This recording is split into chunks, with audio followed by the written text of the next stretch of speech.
Shade. We are Shade Tree Chefs. all right. We decided to change it up a little bit this week. Yep. Actually, let's kind of get in that backstory.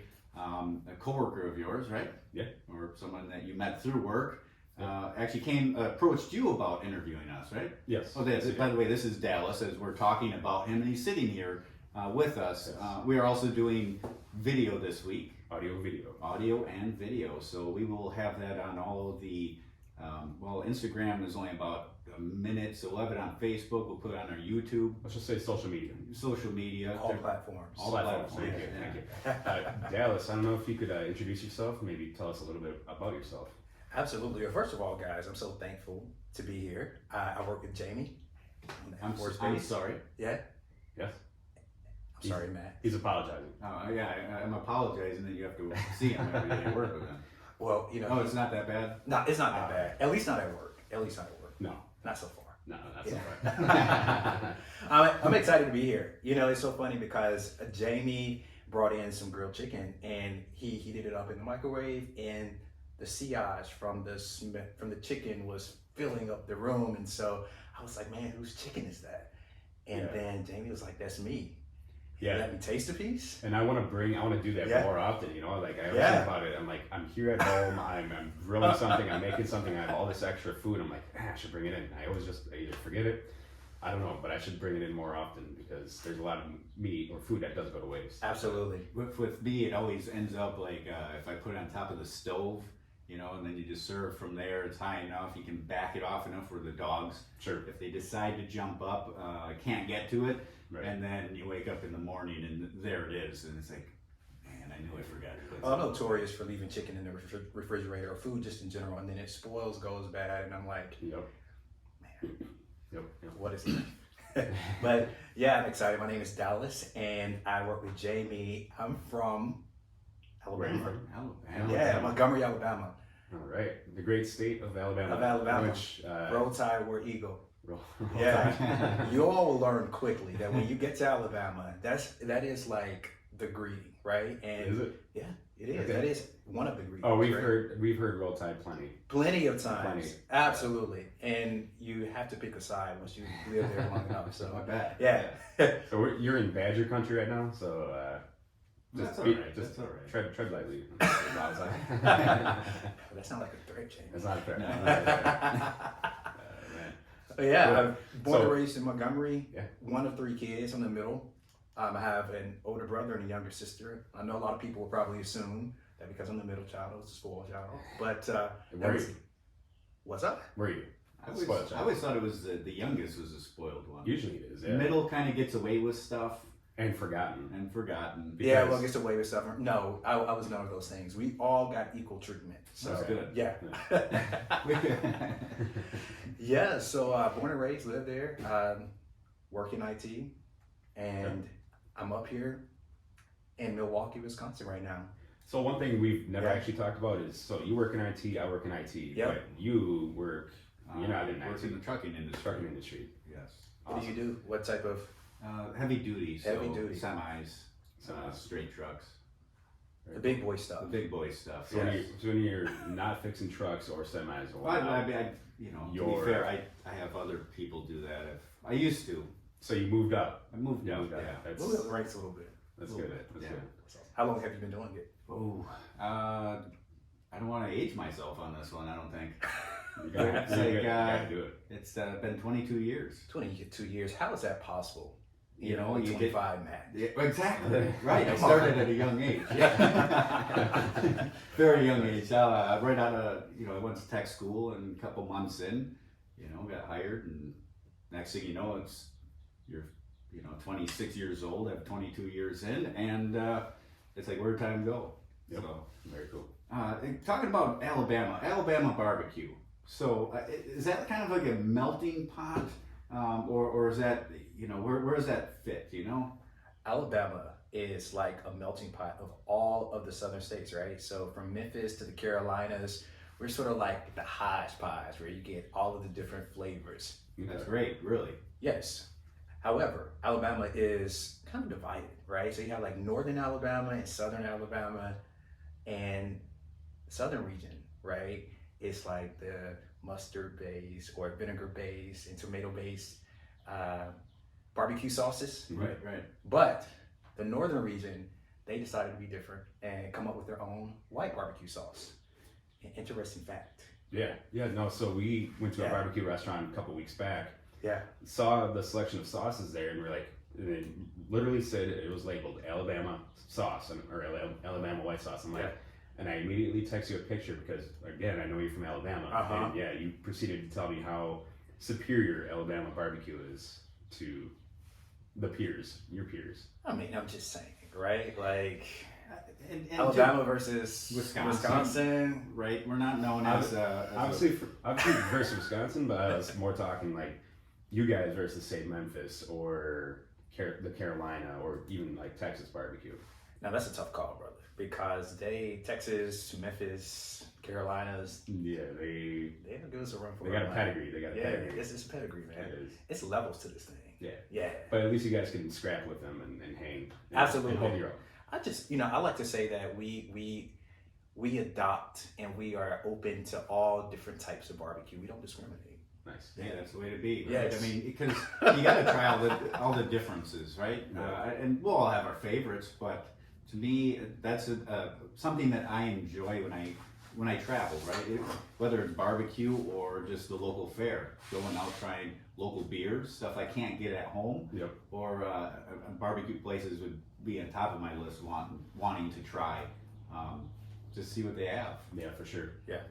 Likewise, man. I mean, when I go to Texas, I always enjoy trying their pulled porks and barbecue and grill meats and things of that sort. And then Memphis has their own flair to it, so it's really cool being able to sort of experience. So what is that? Like we know Texas, we're thinking like beef ribs, brisket. Brisket would be the big one. St. Louis ribs, pork ribs. Yeah, and you got heat too. They like a lot of spice down in Texas. Yes, they do. Like cayenne spices added to it to give it a little bit of that. Because everything in Texas is bigger, right? Yeah. That's their quote, right? So in Alabama, what is that? What's the most popular, I guess, barbecue foods? So we have like this Boston butt sort of like sale every year. Like that's a big deal, and like ribs, pork ribs, So everything. Chicken, everything, chicken, pork ribs. Boston butts, ribs, shoulder, brisket, and chicken. Absolutely. I mean, that's again, we are like the melting pot of it all. So we pull from a little bit of Memphis, Texas. So so what I'm hearing from you is, if you want to try all styles of barbecue in the nation, just go to Alabama. Absolutely, you can try them all. 100%, man. Right. Yeah, in the same place. We have you covered all across. Nice. And then of course, each person has their own sort of like flavor profile that they add to make it unique and a little bit different. Sounds like a good bang for your buck, especially with like gas prices, fuel prices nowadays. You go to Alabama, like you said, you can taste Texas, Carolina. Mm-hmm. Here we go. They just need it like on one street, so you can like walk. Right. It's like, what are you feeling like today? It's like, well, I kind of want St. Louis style. I want a little snack. So you go there, it's like, all right, well, I'll be across the street getting some Texas. Yeah, right. We do have like these barbecue like competitions all of the time, and so you get a taste of many different flavors and a whole bunch of different options. So it's really cool, and that's a really fun part of or time of the year when we have these competitions, because you can go out, get some dry rub, get some real nice barbecue laden pork ribs and things of that sort, Boston butts, brisket. It's amazing. Yes. One of the wild cards I can think of is Louisiana. Now, they do some things different, right? Like the alligator or... they turn it up in Louisiana, do you guys do anything like that down in Alabama? Or? You know what we do there? I think there is like a Alabama grill, gator fest or something like that, where we grill alligator and things of that sort. But from what I know, I think Louisiana has to hold on that one right there. Yeah, for sure. Like crayfish or crawfish. Crawfish, good Cajun seafood, things of that sort. I mean, that whole culture is it's a lot. Okay. Yeah. Now, when I approached you about the interview, you said you were eager to do it, and I'm like, awesome. We appreciate it because again, you do bring the southern draw that we seek here. You know, we're from He's Wisconsin. not talking about accent because I can't tell. No, you don't have an accent at all. If you would have said you're from Alabama, I said, all right, could have fooled me. Oh yeah, you'll hear it come out every now and then, like certain words that I say. You know. Yeah. Appreciate that. Yeah, no problem. Yeah. No, you said, you're like, all right, cool, I'll put together some questions, and if you can see on the table on the video here, we have a list of questions. So I don't know if you want to maybe start tackling some of these. But... Absolutely, man. I'm always curious because there are like several grilling podcasts that are out there, and like, I mean, people are like, well, I got all these different options. What was the inspiration behind the Shade Tree Chef podcast? I'll let you talk about it. All right, this one's kind of interesting because I had a few other ideas for some podcasts, and one night we were sitting there. I don't know where our wives were. We were happy they were out of our hair. We were able to talk without hearing them talk. We were happy they were happy. Just sorry, honey, if you're listening. Right. So pretty far for the course. Right. So we're sitting there talking about it, and then Jamie actually comes up and says, "Hey, why don't we do one about grilling and barbecue?" And then it's like, "Hey, that's a good idea." And then we just kind of started talking about it, and next thing you know, we were recording. Yeah. So did you all grow up? Did you all grow up like in that barbecue grilling culture? Was it something that you all started out with at a young age, or was it like a recent adult discovery? Not really. So, I mean, I've always had a grill growing up, and as an adult, I've had a grill. It's just a matter of actually latching onto it, and we've talked about it before, but kind of finding something that you like to do, and it's really kind of an escape. You kind of go outside, look online, you find something you want to cook, and you just go do it. And you outside man cave. You mess it up, and like I never really had a man cave, but outside, you get fresh air and you can make some food. Chill and vibe. And it's a release a lot of times too. You get home from work, grab something. I was a lot more adventurous some years ago, but maybe I'm more cultured now, having made better food, of having more of a standard. But it was like, I'd go to the grocery store, just look around, like, yeah, whatever, just grab some random stuff, bring it home and make it and eat it. Yeah, like pre-made brats, or not pre-made, but pre-cooked brats, or like pre-made patties, like hamburger patties. You're like, something quick, you want to grill, you generically throw that food on quickly, it's done in 20 minutes, everyone's happy, cool. But only really recently did we start kind of adventuring and started doing bigger things like, the pork shoulders and stuff like that. Yeah, I mean, I had a smoker and several different grills. I used it a little bit, and then there were some years in between. Where I'd say then I started seeing more things, or trying some barbecue at actually it was just a local restaurant. It wasn't even a barbecue place. And then he had a Sunday special. It was ribs, and I mean it changed my life really in the way I look at food and grilling. It's like, for me, smoked ribs, you just throw them on, put a little sauce and eat it. I wasn't paying attention to temperature or anything. Were the ribs that good where you're like, man, it was at that time, at least, because he served them dry, so he had a nice rub on them, and then on the side was sauce, so the sauce was sweet, and then, but man, the ribs, they had that heat to it, so you went from sweet to heat, and I mean, I was like, wow, just a nice flavor profile. Everywhere else you'd go, it was like, hey, here's some ribs. Yeah. They're boiled. We reheated them, and we slathered a little bit of sauce on them. Hope you like our sauce and our flavorless ribs, right? Yes. Yeah, I don't cook anything inside. I let my wife do that because she's an amazing cook inside. But I'll take my stuff outside, and I try to find something like, if you can cook it inside, I bet you can cook it outside. And I try to do something like that. And you can. Yeah, if you have like a kettle, like a cast iron, anything, you can take it from inside and just put it outside. It's almost like heat is heat, right? I guess. I mean, you have different heat. You have convection inside, maybe, or you can boil inside. But you can kind of do that stuff out and grill too. Yeah, I spent a whole summer at my first house. Didn't have central air conditioning. Just used a little window air conditioner. Did decent for the house. I think I mentioned this probably in episode 1 or 2. I cooked. It was a gas grill. I went through like 7 or 8 propane bottles. It's like, hey, let's have eggs. Like, All right, doing it on the grill. We can just bring a pan out there. Meatloaf. Wife's like, I want meatloaf. It's like, well, we're doing it on the grill. It's 87 degrees out, man. That's the the big house thing. is going to be like 90. Right. Yeah. Let's take this thing outside. Yeah, took it outside, and then it's like, wow, it turned out really well. Yeah, anytime you can take the heat outside in the summertime, you do it because you don't want to cook them on the stove inside in summertime. It's 80 degrees outside, maybe 75 inside, and you're like, yeah, let's turn the stove on, bump it back up. Absolutely. Yeah, no way.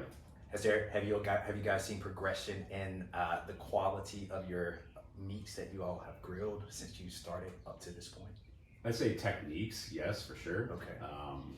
You have to ask family and friends to see if it tastes better, because I personally I can eat kind of almost anything, but I don't know about you. Yeah, the biggest thing I would notice is more of that skill of when you see the meat.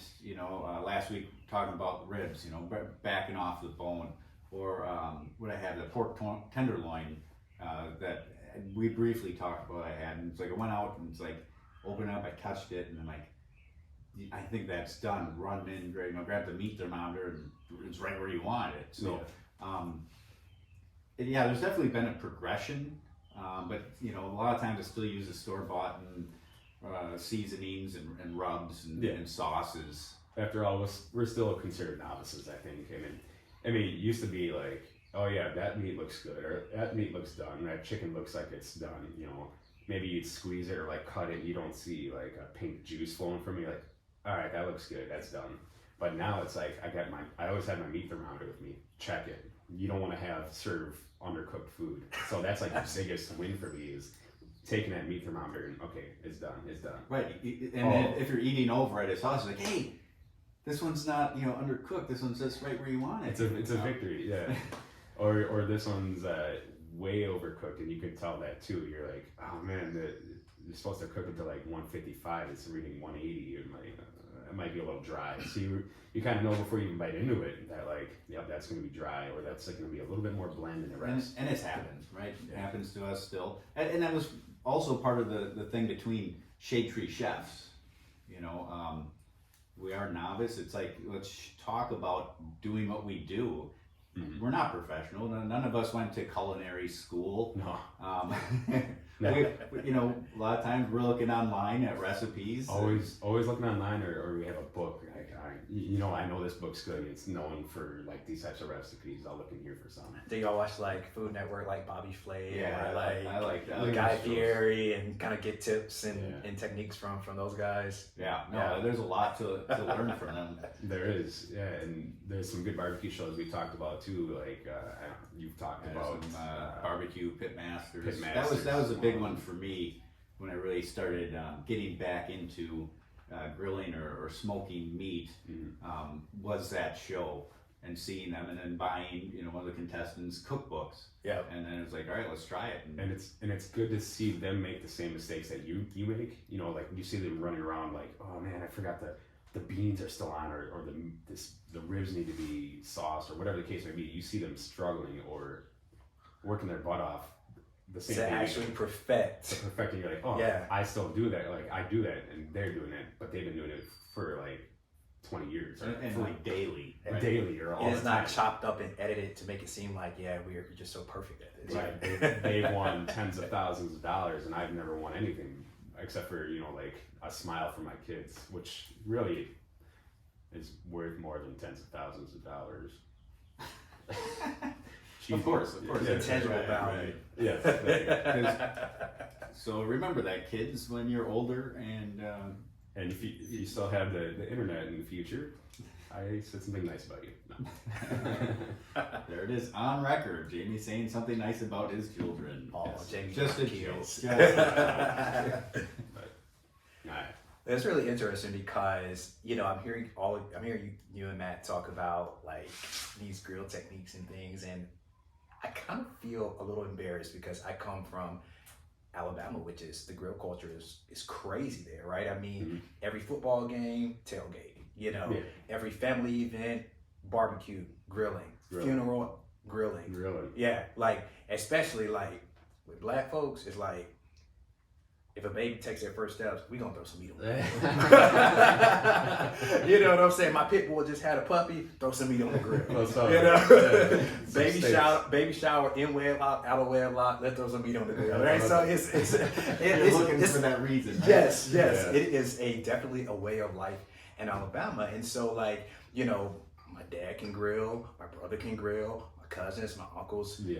Even some of my aunts can grill, but I don't know. I just guess I never really got out there and tried to learn how to grill. And so that's why I'm excited about today's episode, because you guys are gonna kind of break down some fundamentals here, give us a little bit of tips on, you know, how to get things started and off the ground. And that's a universal for us too, because like as far as grilling for every reason or every event. So birthday parties, we're grilling. Same with us. Mother's Day, we're grilling. We just had our Mother's Day episode, and we grilled a feast. And I told you about it. We did like the ribs, the chicken, the syrup. You know, I'm sorry. Go ahead. And so it's like almost every holiday, Thanksgiving, I'm smoking a turkey. You know what I mean? Like, so it's not just it's everyone. Yeah, like so it seems like it's not cultural. Like a multicultural thing. So multi. It's actually funny. Was it this? I think it was this past summer. We had hosted a party for my mother-in-law for her birthday. We won't say numbers. And my wife decided we're going to cater. You know, every time there's a party, you're always at the grill dealing with that, and I didn't know what to do with myself. It's like, you still hang out with people, right? The guys will go by the grill, we hang out, drink beer, and favorite pastime. Right. Yeah. And I was like, Like at times it's that reason, you know, you enjoy those parties for that. It's like, oh, you know what? I got people coming over. I'm gonna get up early. We're gonna throw, you know, pork shoulder on or some ribs, and half the time you're the last one to eat. Maybe it's just me, but a lot of times you've been at it all day out in the sun and the heat, and it's like you're not even hungry, Right. and you barely even touch it. Plus, you're so busy, you know, you don't think about it, and then I want to see how people's faces are when they're eating the food that I just made. Like, man, I hope it made those ribs good.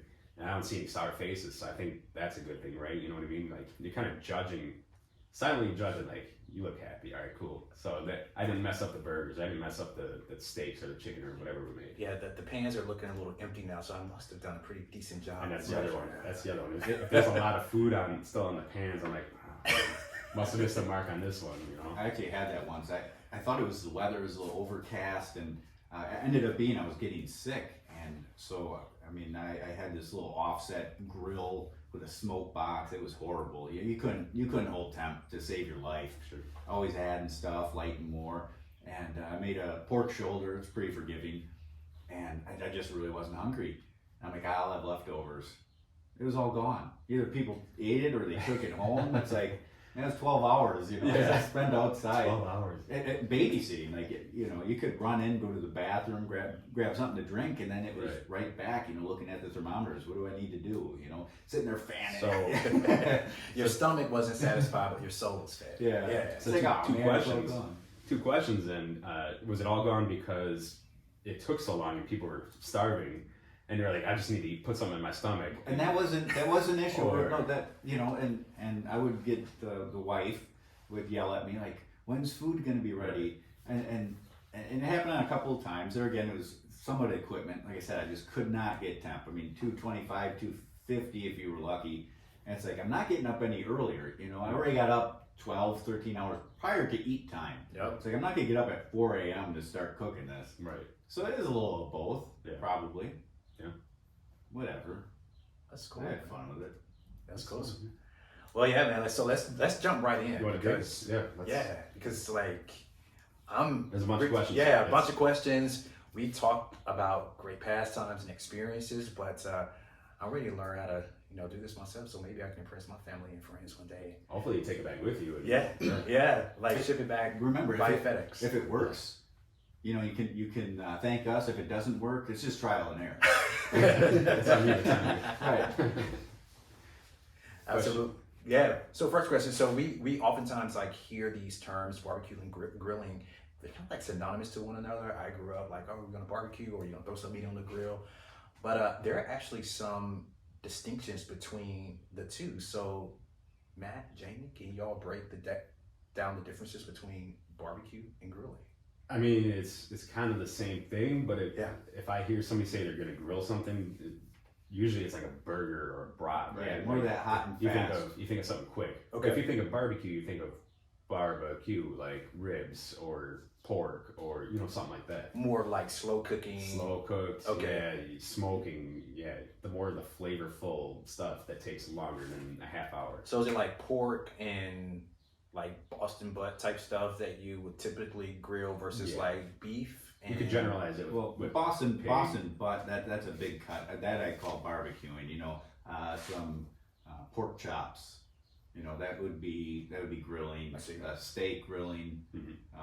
Chicken, unless whole, right? Yeah. I mean, whole chicken I'd would probably still call take it- you what, an hour and a half. Hour and a half, 2 hours. Yeah. I guess for me grilling, I'd think of an hour or less. Yeah, Time on it. that's grilling. At least to me. Barbecuing is a couple hours or more. I see. Gotcha. And so, like, are there any differences between the temperatures when you grill versus barbecue, or the way you have the heat arranged under the meats, like direct versus indirect heat? Yeah, and some of that is how is preference, right? Like I'll grill indirect. We're still dealing with 350 or higher temperature. We talked about Jamie doing steak indirect, reverse sear as they call it, indirect, and then at the end putting it over the coals, which are now at this point probably starting to die down a little bit, and then finishing off right over the direct heat. So you can still get stuff cooked fast with being indirect heat. If I put raw brats right on over direct heat, they're going to explode and be raw, right? They're going to If burn. it's high heat, yeah. If it's Burn high on the heat. exterior and be very raw Yeah, on the inside. And with a sausage, any sausage, Italian, Polish, a raw sausage, you put it on, that skin's gonna bust open, but you'll still be raw. It'll be a burnt mess. So even then, I'll put that indirect. Maybe you still have that temperature, but you have it off the heat to kind of cook that inside before you get that final sear or char on that. I like a little color, a little crunch to mine. Little crunch to it. And yeah, grilling. Yeah, you're talking usually talking medium heat, medium high heat. Okay. High heat for, like you just said, steaks. Yeah. Things like that. Awesome. So, like, for a beginner, all right, like I'm brand new to this. What are some like starter tips and techniques, like to get the process going? Should I get a gas grill, a charcoal grill? That depends on you, and depends on where you live too, because there could be a situation where you're renting, or you're in a place or a community where they prohibit smoke or like charcoal grills. Right. So you might have to go with like a little gas grill, or worst case scenario, like an electric grill. Yeah. But you'd still be able to get kind of a good outdoorsy flavor to it. So it depends on where you live. If you want, say, more of a barbecue style, you want to go with like a wood burner or like a charcoal based grill. Time would be another thing, right? If you don't have a lot of time, get home from work, you want to eat in an hour. The gas grill is beautiful because you all you gotta do is turn a couple knobs, and 5 minutes you're up to temp. You throw your meat on. Yeah. Charcoal, even with a charcoal chimney, you're looking at 15 minutes probably on average, just to get it to dump it onto your grill, and then to let that kind of warm up. Now, I don't have it, but my neighbor Zach has it, and he's ranting and raving about the pellet grills. Yes, I've he's heard got good things about those. Yeah, he's got a Traeger. So Okay. it's the name brand. Like you think of pellet grills, you think of Traeger. So he's got the brand. Yeah, he showed me that the other day. It's almost plug and play, literally plug and play. You plug it in, turn it on, you set your temp, and as long as you have your hopper full of pellets, you're good. Wait 15 minutes and it's ready to rock for however long you need to go. How do those pellet grills differentiate from like your traditional gas or charcoal? Do you get better cooking, more even cooking with the pellet grills versus charcoal and gas, or is it just a different variation or flavor of a grill? I've heard people say that I've seen smoke box attachments for a gas grill. So depending on the size of your gas grill, one I had I want to say 5 burners on it, so I could get that indirect heat. The problem with a gas grill is you can look through one end and out the other.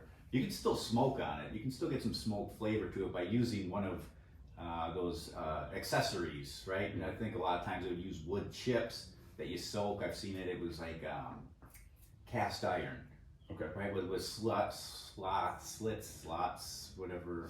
Slats, maybe, in it, and then to produce that smoke for you. I think I tried it, but the Traeger or that pellet grill compared to charcoal, you're gonna deal with.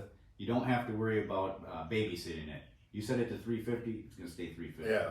I think the point is, if you have it, use it. If you all you have is a gas grill, use it. Have fun with it. You, like you said, you can still get some good smoky flavor out of it. But when you get to the big boy level, you want to upgrade to like a pellet grill or Pellet grill, charcoal. Or an actual, like you see the competitors with like actual wood, like stick burners. Yeah. They throw on full on logs in their burners. Now, you're talking multi-$1,000 grills or setups there, but yeah, I was always told that the gas grills don't give you that real great flavor profile. That if you really want to get that nice sort of like charcoal-y type of flavor or grill flavor, to go more with the charcoal option or the wood pellets. Right. 'Cause if you really think of a gas oven. Yeah. There's really no difference, right? You're using, although a different gas, you're using propane instead of natural gas. You have that flame underneath and it's rising up. Granted, you can get a little more direct heat and sear marks and everything from the gas grill, but other than that, the gas grill isn't giving you any flavor, where the charcoal itself, or if you're burning wood or smoking, that wood adds that flavor profile to it. and it's a lot more involved too. Like you're talking with a pellet grill or a gas grill, you kind of open your gas or plug in your extension cord, and you press a button or you flip a switch, and you got your temperature in about 10 minutes. Whereas charcoal or the stick burner, you actually kind of have to, you start your fire, you get a real fire going, and then go from there. So it's a little bit more involved, a little bit more work. So how much work do you really want to put into it to get good barbecue? Yeah, really? No, that's understandable. Does the pellet grill, does it come with like different pellet flavors to where you can like apple wood or something like that, to where you can flavor from everything I've seen, you go to whatever place that would have some grilling accessories, they'll have chunks of wood. Hardware store. They'll have apple wood, hickory chunks. They'll have chips, and then you will see the pellets. One thing with pellets that you don't see with chips or chunks, at least to my knowledge, I've never seen it. It would be a competition blend, or several different styles mixed together. I'm sure it's out there. Maybe in chips, but think about chunks. I mean, if I'm barbecuing or grilling and I'm doing a longer burn, and I'm dealing with a chunk that's the size of my fist, I'm using 2 or 3. So I think that'd be a tougher mix to get. If stick burning, there again, how often do you go to the store and find big logs of apple or hickory? You don't, right? You have to go somewhere else to procure those types of woods, and at that point, I'm guessing you're pretty sure you're gonna come up with your own blend of what you like. Cool. So we know the different options for grills now: the pellet, gas, or the charcoal grill. So we have all of those things prepared. What are some next steps, right, for the beginner in order to kind of get the grill prepped and ready to throw some meat on? Meat thermometer. Meat thermometer. Yeah, I said it already, but meat thermometer. Like I said, if you're gonna cook something for your friends and family, or even for yourself, you want to make sure it's cooked right to temperature. And then just Google or look up steak temp, or if you want a medium rare, medium well, whatever the case may be. Yeah. Everything has a different cook temperature to it, so you want to make sure you get that cooked to the right temp. Right. Sometimes it's time based with like charcoal and gas. You might think you're cooking at 250 degrees, but let's say you go inside the house and you forget about it, or you get distracted and you come back out and you lost your temp. You come back out, you're like, yeah, it looks done. No, you want to check that. You want to grab your meat thermometer. Yep. All right, cool. It's temped. Right. And let's eat. Right, and like in Alabama, they like having let's go grill or barbecue because of every occasion. They're gonna have one, except not invite you once they get out of the hospital from having food poisoning. Absolutely. Right? And let me be clear, there are levels. There are definitely levels to being behind the grill, right? Yeah. Like, first of all, you have to have years of experience. Second of all, you got to have grill sandals on, right? If you don't have the grill sandals on, like you're not or the white New Balances. Yeah, with the white New Balances, with the ankle socks. with the ankle socks, Yeah. with the dad jeans, Yeah. with the dad Dickie jeans, right? And that's why I'm still a shade tree chef. I don't have either. You gotta step it up. Gotta step it up. Yeah, man, that's awesome. So okay, so when we know that the thermometer, the types of grills, and now it's time to prep the grill. Like, is it important to like season the grill or Yeah. oil the grill in order to kind of get it pre-gamed? Most certainly. Yeah. So you go out and you buy a grill. Okay. Right. You're gonna have manufacturing oils on that. Yep. So whether it's charcoal, any type. All the grates usually come like pre-oiled so that they don't rust by the time they get to your the customers. So yeah, you want to do like a burn off. You get a new grill, you hit it with some high heat, let all the oils burn off. You know, I don't mean to cut you off. Another thing we forgot about now that's big is I don't know if it's just a name brand, but the Blackstone. Oh, Right, the griddles. The griddles. What is the Blackstone? Blackstone, I believe that would just be a brand of like a griddle. So you go to, your local restaurant and they have that cooktop, that they throw the food right on. The griddle, I don't know. Think short order, like Short order, yeah. a Waffle House or Oh, gotcha. Yes. you got the flat top there. They're Put your making hash browns on, put your burgers, Yeah. that whole jazz. So even with that, a lot of times it's seasoning. Like there was an attachment. I have one. You have one for our Webers. And first thing they said, hey, you got to season it because it was just a piece of steel. Yeah. Like someone's selling them for, I don't even recall what it cost, but they're selling you a piece of steel, a couple holes in it, cut the size. Yep. So you have the oils on there. It's Like, got hey, the manufacturer's oil on it. and it's crazy because you see it just from that stainless steel, and then when you season it, you notice it turned kind of blackish through oil or cooking bacon on it. The heat. Yeah. Main thing with the grills, you want to cook off.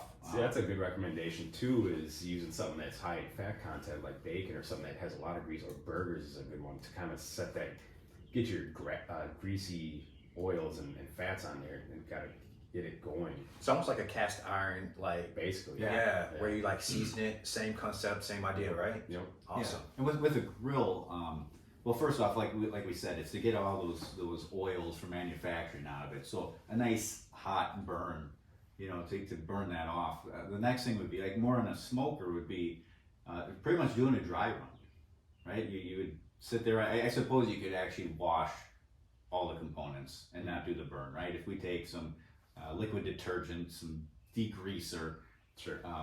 that's food safe, they'll probably do the same thing. A lot of things I see is, you do a dry burn, set it up with whatever wood you have. If you like using hickory, burn the hickory. And then it kind of, you start getting that char on the inside, so no matter what you do, you kind of still have that flavor in there because it kind of sticks to the walls, right, and the grates. So that's why you see people like, oh, I just went out and cleaned all my grills, and they're like, have the Dawn dish soap out there cleaning it. It's like, man, you just ruined all your seasoning. I knock little chunks off, but that's about it. Absolutely.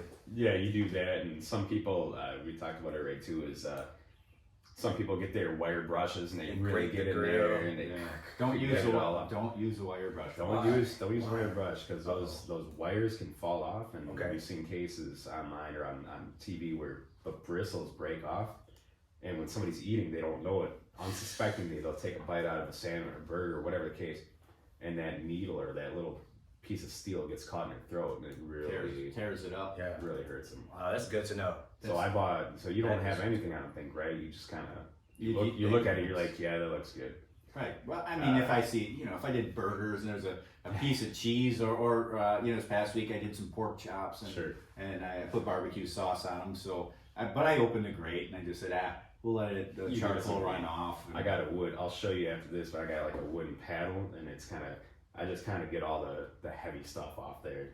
I don't make it look real shiny and new, but I make sure that some of the, if I made like burgers this time I don't want to taste burgers. I want to taste chicken, or I want to taste ribs. I don't want to taste cow versus pork, or pork and cow. You don't notice that. I know. Maybe you don't, but it's just what I do. You know, I call it seasoning, right? Yeah. He's gonna scrape everything off, get his Dawn dish soap, and clean his grates so it's squeaky clean, right? I know. I knock the chunks off. Yeah, I preheat it, right? If I got one area, you know, if that was my hot spot, I'll rotate it so it's over the flame and burn it off. Maybe take a spatula, give a little scrape. But that's the best part, guys, is when you can like pull the burnt ends off of the grill and just eat them. I think my dad never had to worry about that because every time the meat was done, I would go and like eat the burnt ends. And you guys made burnt ends out of pork belly like not too long ago, right? Yeah, a few weeks ago, we did the poor man's burnt ends, hot dogs, which was pretty good. At the end, it didn't taste like a hot dog. It wasn't bad. You're like hot dogs, man. But yeah, no, that was poor man's burnt ends. Okay. I don't know what you spent, $30, 20, not even. For the poor man's? Oh, I mean, That's probably like. I mean, I like everything's up in price. Everything's up in you know, price. So I tried getting good hot dogs. I mean, other than that, I really didn't need much. No. You know, barbecue sauce I had, brown sugar. I might have had to get some, but I mean, it really didn't ask for much. So biggest expense was the hot dogs themselves, which I thought were a little higher price than what hot dogs should cost. So you all use hot dogs instead of pork belly? Well, we've done both. So the first time we did the poor man's, as we call them, poor man's burnt ends, which was the hot dogs. And then the second time it was pork belly, although I cooked that whole, then cubed it up and finished it. Similar style to the poor man's burnt ends, put it in a sauce and just kind of finishing it up. Which one did you like the best? The regular. Yeah, I figured. You can't substitute a hot dog burnt end versus for regular burnt. Yeah, you get the fat, the nice fat and crystallization of the burnt sugar. And the poor man's burnt ends, I mean, they were good. It's going to be more time consuming to make those over than taking the little smoky sausages, throwing them in the slow cooker with some barbecue sauce, right? Yes. More time consuming. I think it's a better product, but you're talking, I think we had to cook that for 60 to 90 minutes, smoking it, chop it up, throw it in the mixture, and then back on for 20 minutes, if my memory is correct. So you're 2.5 hours of actually having to pay attention to these. This care that you gave to hot dogs. But we have 2 whole episodes dedicated to those. So let's talk about your next question. Absolutely, man. All right, so let's talk about the meat, right? So like, if I wanted to make grill a steak or grill some pork chop or barbecue some pork ribs or whatever, how far in advance do I need to prep my meats before I toss them on the grill? Is there sort of like this pre-prep stage that you have to go through a couple of days before, a couple of hours before, in order to allow that flavor and seasoning to penetrate the meats? There's a couple of opinions out there. There's the pull it out of the fridge, season it, throw it on the grill smoker. But then there's also it depends on what it is too. If you're marinating it, you want to soak that overnight or for several hours. Or brining it, Okay. But if it's like a pork chop or a steak or a burger, you typically take it out of the fridge and you season it and you throw it on the grill fairly quickly. If it's a grilled food, 20 minutes. You mentioned brining. What is the process of brining, or what is brining? Brining can be wet or dry. It's essentially like I've done turkey, and it would be like chicken stock. You're soaking the meat and hoping it takes the moisture and then some of that flavor profile into the meat itself. There's dry brining. I've done salmon that way. Mm-hmm. Uses more salt, kind of draws out some of that moisture that the meat has. And I'm guessing some of the fishy taste from the salmon. Maybe. But I'm gonna disagree with you a little bit on that meat prep. What I've always heard was you let that meat rest. So if I'm gonna let's look at food costs. You go buy yourself a ribeye at the local grocery store. You're paying $15+, right, for one steak, right? And it's a good cut of meat.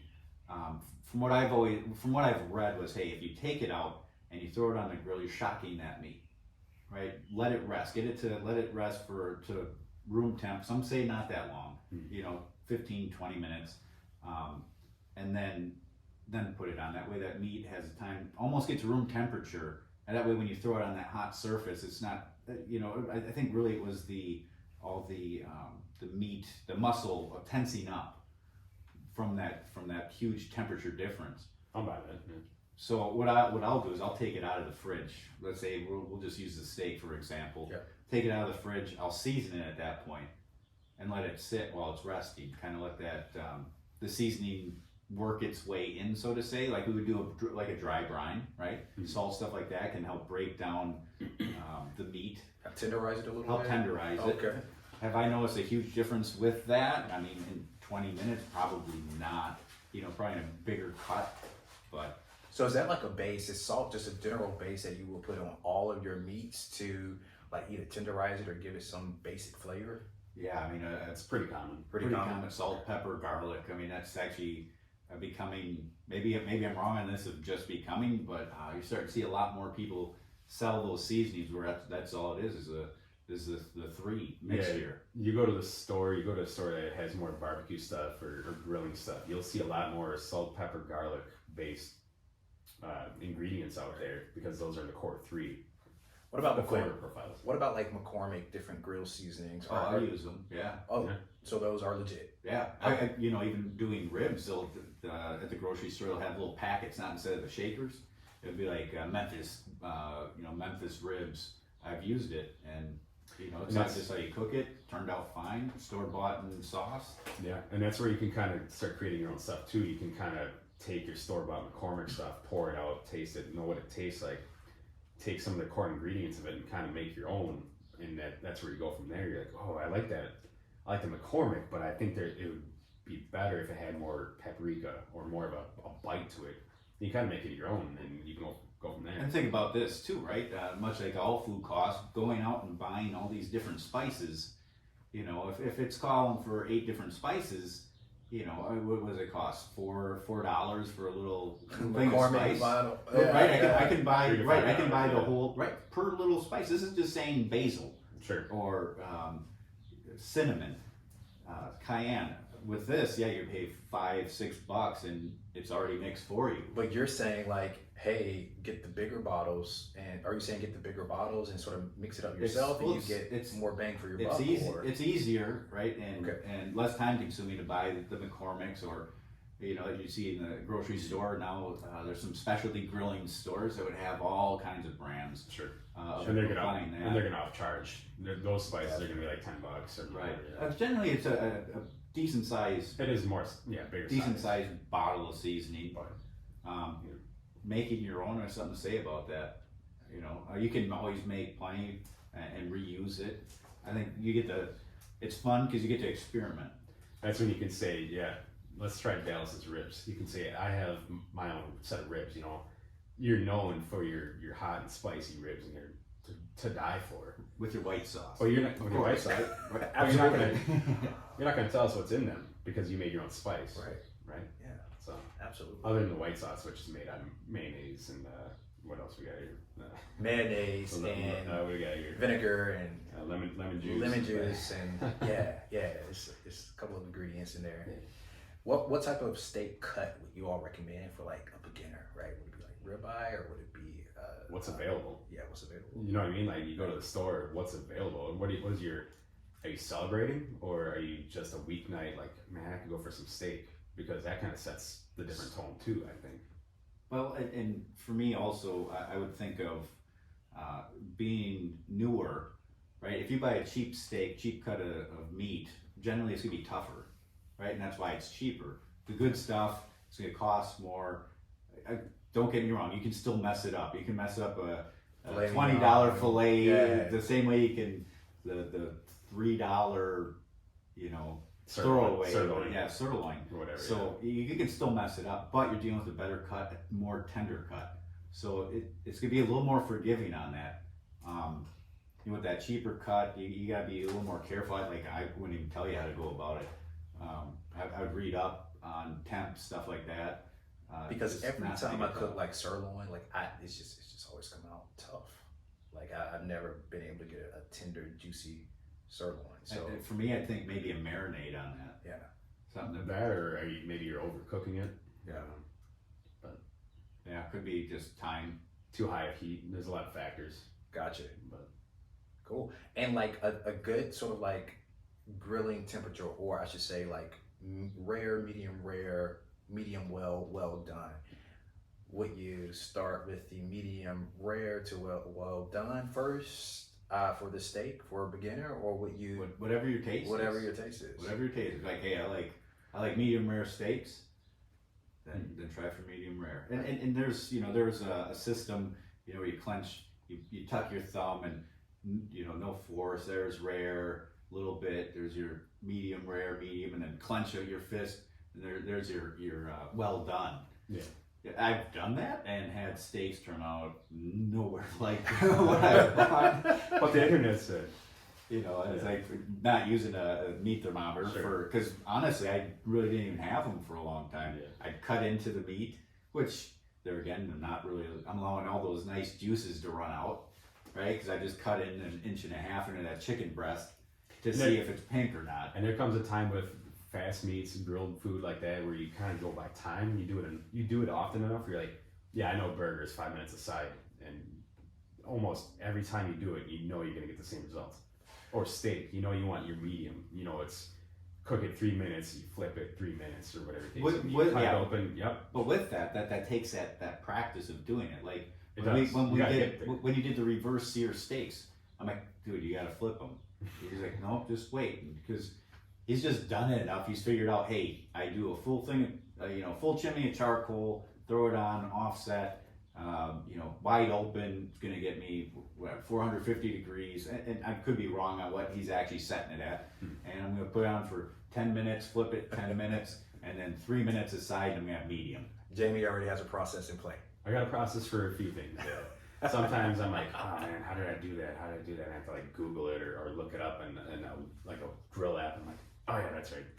But yeah, almost all the time. That's how you know you're like a real grill pro, is when you just don't even have to think about it. You're just like, yeah. Well, it's for the few things he's figured out. So, You're not gonna bring over something for him. Like, all right, man, here you go. He's like, yeah, I just need 8 minutes aside for this one. I just make this crawfish. I'm like, oh yeah, I got you. Yeah, 3 minutes I'm aside. I'm on my phone, looking it up. Like, oh man, he's got me on this one. But yeah, you'll do it often enough. You'll start to know, like you'll know your burgers, your pork chops, your steaks, and you'll get and by look too. By look. Yeah, you're like, yep, that looks done. I've gotten pretty good at it. There's been times where I'm like, yeah, that looks good. Like especially in like wintertime, I'm like, yeah, that's good. But I always forget and time based too. I always forget the factors of like really cold temperature or like high winds. I'm like, yep, those are done. I bring them inside, cut them under like high light, because in the wintertime in Wisconsin, it gets really dark very early, 4 or 5 in the afternoon. And you're like, yeah, that's done. You bring it inside under good lighting. You cut it open. You're like, nope, that is totally not done. I should have used what I said before. I should have used a meat thermometer, or you know what I mean. Same thing. Yeah, it starts getting towards dusk, and you're like, I did my field test. I'm like, yeah, that's medium, rare. Bring it into it, and it's like, man, it's still mooing. It's like, oh yeah, I thought I had it on. Still bleeding. You take a bite, and it's Yeah. But yeah, that's why it's nice with charcoal or most grills. You still have it retains heat for a while, even after you shut like the vents or turn the burners off. You should be able to retain some heat for a while. So you're like, sorry, family, give me like 10 more minutes. Well, that, it kind of brings in that other thing, though, right? Yeah. Another thing, and I would look it up because I can't tell you for certain, is resting that meat. Mm-hmm. A lot of times they say, I think for a steak, rest them, 5 or 10 minutes. Yeah. You know what, those juices are saying, hey, those juices kind of work their way in. So if we sit there, take our knife and cut into it, we're letting all those juices out. So once you take it off that grill, whether you tent it, with aluminum foil in a pan or whatnot, it allows those juices start redistributing throughout the meat. At least so I'm told, right? Yeah, I agree. The pink juices that come out, is that blood or is that another compound from the meat? That's another compound. Funny you say it, because I actually just read that somewhere. I forgot what I was looking up. That is not blood itself. Blood's all drained out. That's what is it, like hemoglobin or something like that? I would. I'm not sure. I have no clue what it's called. Yeah, I saw somebody post it. They're like, guys, this is not blood. So quit saying that it's blood that's coming out of the meat. Right. But listen, I am proud of myself though, because I have upgraded from well done. I am now at medium well. Nice. Oh, yes. Very nice. Yes. You got a little bit of that pink in there. Yeah, so I need absolutely a little bit of pink in there, but medium rare, I might need a little bit more convincing on that one. Yes. Yes. All right. Absolutely. So, is there any other tips that you want to share about grilling or things that could be helpful for a starter who is just getting into this? grill game? Main thing is his mindset, right? Don't give up. You're gonna have bad cooks. You know, like we were just talking about before. You have these professionals in these competitions, whether it's Bobby Flay or on the barbecue circuit, and something goes wrong and it doesn't turn out the way they wanted. And there's a lot more variables with barbecue or outdoor cooking too, with the wind and the temperature and rain and all the other factors that you're not counting towards. Like if you cook something inside versus outside, you have time and all that other factors that you can forget about. So I'd say factor in a lot more time versus cooking it on the stovetop or in the oven versus grilling it outside. Are there any grill safety tips that you all have that could help prevent some catastrophic events from taking place? Yeah, one that I've seen, through online forums or whatnot is, don't have your grill too close to your house. I think standard or like fire pits, grills, any open flames, 10 feet. Right, don't have it next to a fence. I know somebody who had a small yard, had it off to the side, a gas grill pretty much up against the wooden fence, and started the fence on fire. Another one I've seen is your bag of charcoal. Right, if you're using charcoal, you leave the bag close. You could. The guy actually had. I think it took it out in his house. I don't know where his grill was, but the bag was close enough, or his garage, and just an ember was enough to ignite that bag, start the charcoal up. That's the tricky part with like charcoal, or I'd say charcoal more than anything, because charcoal you got a lot more ash or like embers that could like maybe pop out or jump from where you're grilling. Spark a flame. Or the other big thing is a lot of people like have their grills on their decks, either wood decks, maybe it's an unfinished deck, and an ember falls through the grill, and if they're designed not to do that, but it'll still happen, it'll still fall through. So you always want to have some sort of like a fireproof mat or surface below your grill when you're cooking. Another thing, and I'd have to look it up, could be a wives' tale for all I know. I thought I seen someone post that this happened to them, would be if your charcoal briquettes get wet, that they can spontaneously combust. Never heard that before. Yeah, I know they smolder and they don't burn. Yeah, just like I mean, I don't know.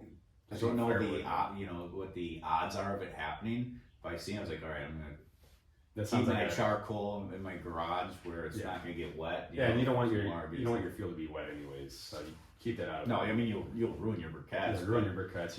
You'll ruin your wood. That's fine if I don't want to ruin my briquettes, but I definitely don't want to take down my garages. They're stored, so no. I guess I need to research that a little more, find out the truth on that one. And the only other safety thing I have, like me being a father, is make sure you tell your kids all the time, especially in summertime, if they're riding their scooters, zipping past you or running past you, playing tag, and you're like, hot grill, you can say it 150 times, they're still gonna run, like brush up against it, and like, okay. And they get burned, and then they start crying, and then you're like, see, I told you to stay away. Or pets. Pets is another thing. Like if you have your dog on a leash outside, make sure that leash can't whack it or like go around it and knock the whole grill over. And then you dump all your food, you dump in your coals, and it's just a big mess. Big mess. And not only just the children, right? We have, if you have cast iron or something, right? Inside the house, a lot of times you have handles, and your handles don't get all that hot when you have it on the stove. Okay, some people have fancy ones that they can put in the oven, right? You're used to doing, and it's rare I've done it, but inside the house of putting, a pot or something, frying pan into my oven, and I have done it, and then I went and I grabbed it. Yeah. So same thing, you got cast iron or something that's safe to have on your grill, your mindset, because most of the time when you use that type of cookware, you're using the stovetop. Don't go grabbing it. Cast iron is a little different. You could cook on that inside, and you'll learn pretty quickly that will be hot. Yeah. Yes. And are there types of gloves for grilling? Like obviously you have like your gas gloves. I mean like your stove gloves to pull out pans and things of that sort. But are there like any grilling specific gloves that you can use to sort of cut down on the? There's a ton out there. I have 2 sets of gloves. I have one set of dirty gloves I use for like handling charcoal and things like that. Sure. I'm not afraid to get dirty, but if I'm like going inside the house or outside the house and I want to like start to grill and I want to go inside the house, I don't want to like, oh, my hands are full of charcoal, like black soot and whatnot, or if I want to, move my, whatever I've got to do, I use my dirty gloves for that, or they can also be used for handling hot pans as well, if I do have that. Leather gloves. Leather, something like that's a welding glove would work, yeah. or I don't even know the name, a working glove. I don't know the technical term for them. Good enough. I can think of which ones you have. Yeah. They make gloves for dealing with the meat, right? Let's say you're making your pork shoulder, your Boston butt, and you're pulling it. I mean, they make meat claws. Most of the time, I let it rest, and then even the silicone gloves, it still gets warm. Mm-hmm. I talked about, was it last week, cotton glove, and then getting the disposable latex gloves. Yeah. Or nitrate, whatever. To go right over. To go right over it, and you still get your hand dexterity from it. But it still can get hot. I mean, isn't the thickest, but when dealing, like with corn, we use head corn. I hate using tongs for corn, right? You just grab them and you just deal with you start building that callus. Yeah. You got your work hands, Work hands. Blisters and right. All types of accessories. So, I obviously talked about the grill culture in Alabama. Barbecue is like the culinary anthem of Alabama. Like here in Milwaukee, for you guys, like is grilling something that you all do year round, or is it more in the summertime, in the warmer months, or do y'all pull out the grill in the winter? I've always hated hey, it's grilling season. I'm like, for me, it's almost all the time grilling season, except when it's a blizzard. You got 8 inches of snow coming, or high winds or thunderstorms, and I'm not going out to grill 20 below. I'm not going out to grill 20 below. There's a stretch of time in Wisconsin where you're like, I'll just stay in for a couple weeks, and we'll do chili and everything inside. I'm gonna turn on the broiler, and that's how we're gonna have steaks. And it's 20 below, and with the wind chill, it's like 50 below. I'm not going out to my grill. Plus you're opening and closing the door, and then it's like you're letting all the heat out. And I guess it depends too where your grill is. Lighting is an issue, right? Because in the winter, huge issue. I mean, it's 4:30, and it's dark. So unless you know that full well, being here in January, February, March. Yes, I got to experience the taste of Milwaukee's winter. You get off of work, you get out of work at 4:30 in the afternoon, and you're like, okay, cool. I went to work and it's dark. I leave work and it's dark. So I've told you already, I've got that headlight. I look like a dork when I'm outside with a headlight on, but I'm out there, I'm able to grill in January if I want to. Yeah. There's a time where you're like, I'm craving a good bratwurst or sausages. You told me about Alabama has what? Conecuh sausage. I never heard of Conecuh sausage, man. It is an experience. Conecuh sausage originates out of Conecuh, Alabama, or Conecuh County, I should say, and it is flavorful. There are different variations of it, so you can get like spicy, you can get like mild, or you can just get like regular. And you can grill it, you can boil it, you can fry it on top of the stove. Eat it for breakfast, lunch, dinner. Amazing. Okay. So yes, when you guys come down to Alabama, I would assume that's the only way to get it, right? You probably have to go down to Alabama. Or to get white sauce. You know what? I'll do you all a favor and ship you all some up here. I'll give you my address. Absolutely. I mean, you have my address. I have your address, but I'll give you his address. Yeah. I'll put it on some dry ice. Really, you could just ship it to one. Yeah. Just let us know, like, hey. Oh, we live in the future. We can do that. Yeah. We got cars. But he would probably keep it a secret, taste a little bit of it. And say, why would I tell you? This is great. I'm going to eat them. And I'm hey, like, man. Hey, didn't Dad say he was going to send us some sausage? Yeah, man, I don't know what happened. And he's sitting there, eating the rest of it. I'll send you a picture of it. This sausage? Yeah, it comes wrapped in almost snakish like, so it's like wrapped around. Okay.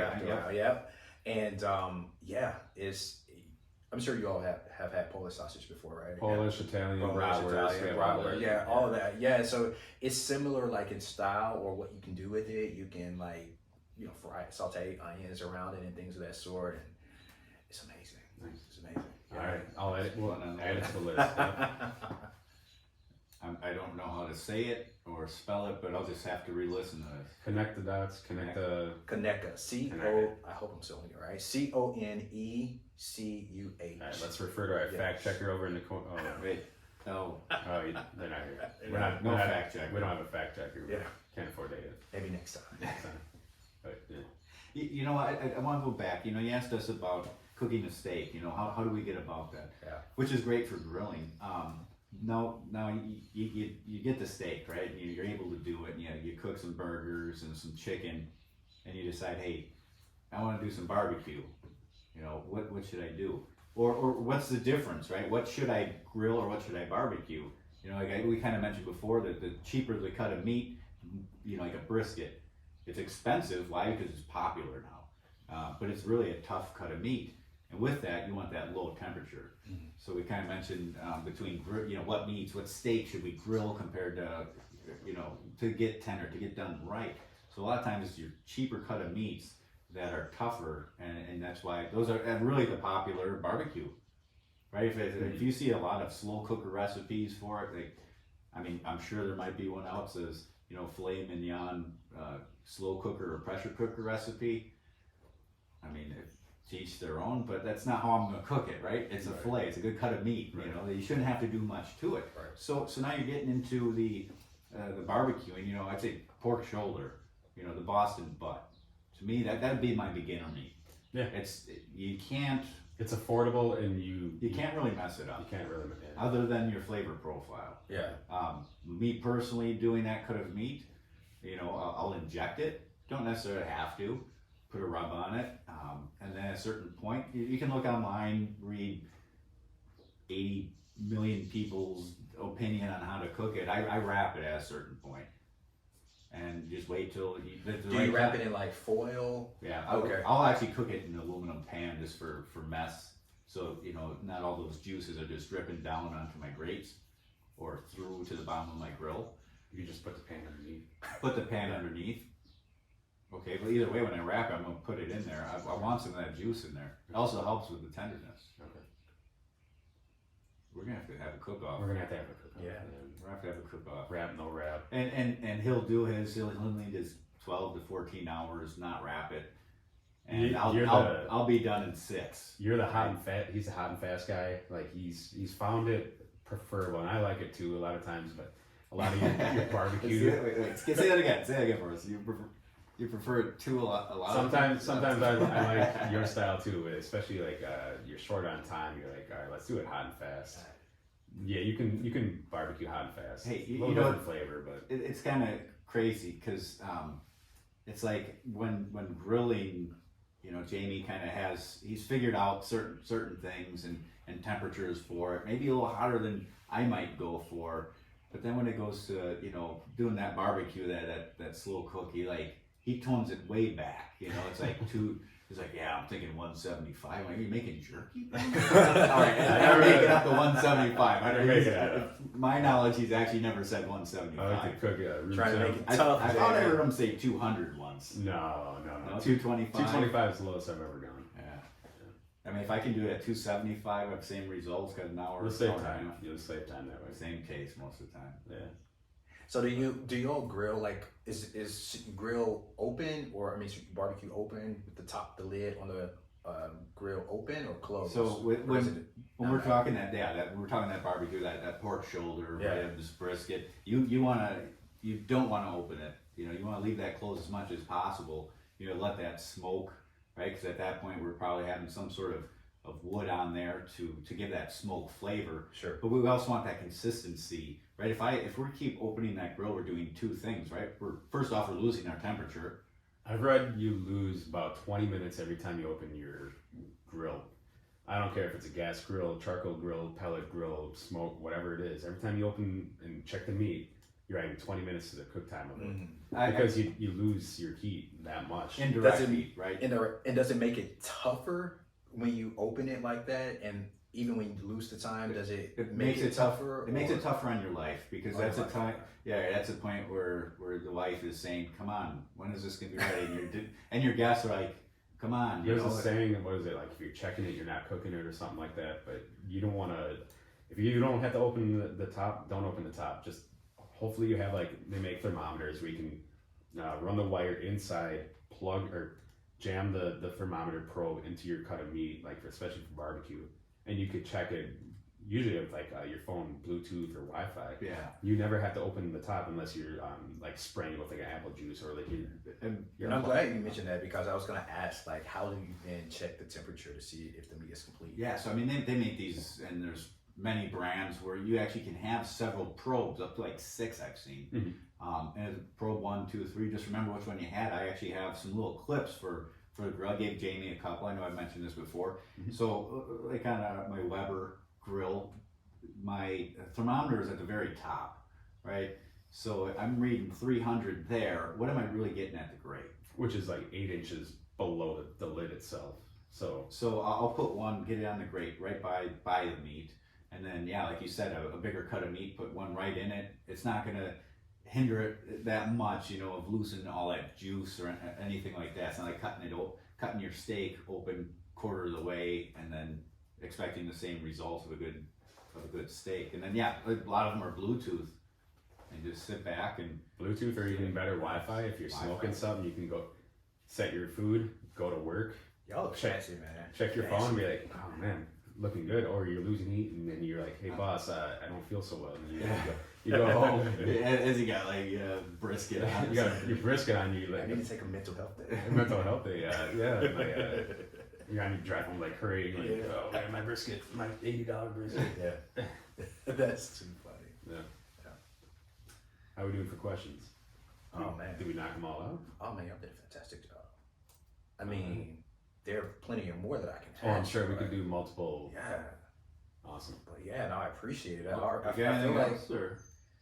man, I think y'all knocked it out the park. I don't have any more questions. I would love to see what you all like to add and contribute to the rest of this because you have done a great job at explaining all of the questions answering all of the questions. No, I think it was great.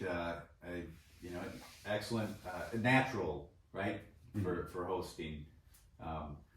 Like Jamie said prior to us recording, what did you say your mom said? My mom always said I had a face for radio. It was obviously a joke. It was a joke. But No, but you guys really do have the No. voice and the personality. And It's very easy on the ear, and it doesn't seem contrived. So I appreciate it. we like to just kind of go with it. Yeah, and vibe out. Yeah, and just go with it. And if we do it in 1 take or 2 takes, and we just like, all right, cool. Most of the time we try one take. There's One take. been some with airplanes or children or dogs where it messes You up. might might hear in some of the episodes like ruff, ruff, ruff, ruff, ruff, ruff. Yeah, we don't have a great place, right? Most of the time it comes down to if we're doing a cook who potentially has plans. So sometimes it's over like right now we're at Jamie's house. Why? Because our wives had plans together.